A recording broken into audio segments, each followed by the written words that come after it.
So any type of intermittent fasting that you decide to do, whether it's eating 1 meal a day, or the warrior diet, which is 4 hours a day, or if your eating window is 6 hours a day, or the traditional 8-hour eating window, you're going to always include keto when you're doing that.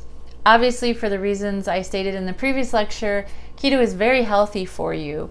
It includes foods that are not processed, that you will find around the exterior of the grocery store instead of in the inner aisles where all the packaged food is.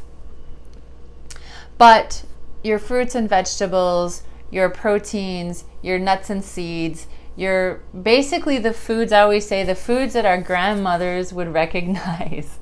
So that's basically the ketogenic diet. We don't want to focus on processed foods. And you know, even the ketogenic diet, of course, there's companies that come along and try to offer us snack foods and that are keto. And I would say once in a while, that's fine, but eating that on a regular basis or making your whole diet of that is really not a good thing. But you can incorporate the ketogenic lifestyle with any type of intermittent fasting that you choose to do.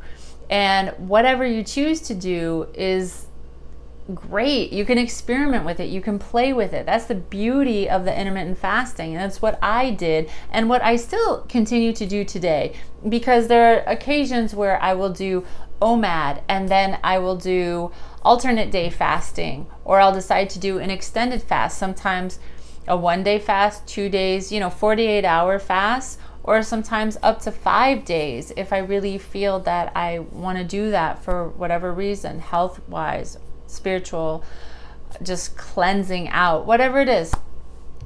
So that's the beauty of it, because you really get to choose what and how you want to do this. And there's so many people doing intermittent fasting in a different way, but then there's a lot of us who kind of combine things here and there, or 1 week we'll do it this way and then we'll change it. 1 week I might do OMAD for the entire week, and then the next week I might decide that I want to work on these last 15 pounds, so I'm going to do extended fasting. See? So that's the beauty. It really is up to you. You can try and see what feels best to you and your body and what you enjoy the most.